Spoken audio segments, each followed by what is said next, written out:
ভালো দিকগুলো খুঁজতে গেলেই নিজের সেরাটা বের করে আনা যায়। সম্ভাবনা আর বিপদ হাতে হাত রেখে চলে, তাই বলে সম্ভাবনার দ্বার না খুললে কি চলবে?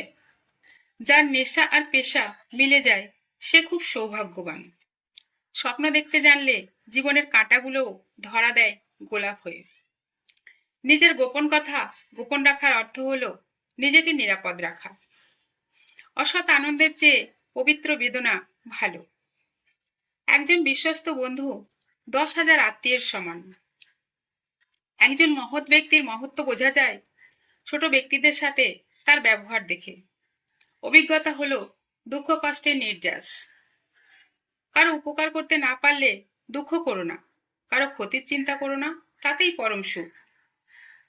মানুষের সর্বোৎকৃষ্ট শিক্ষকই হলো মহৎ ব্যক্তিদের আত্মজীবনী ও বাণী। যারা বলে অসম্ভব, অসম্ভব তাদের দুয়ারেই বেশি হানা দেয়।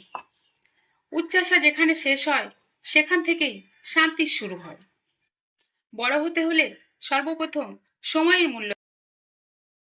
বুদ্ধিহীনের সুখ্যাতি ও সম্পদ ভয়ঙ্কর সম্পদ বিশেষ। যে ব্যক্তি অন্যায় কাজ করে সে না পায় সুখ, না পায় শান্তি। অভিজ্ঞতাকে সঞ্চয় করে অনেক মহৎ কাজ করা যায়।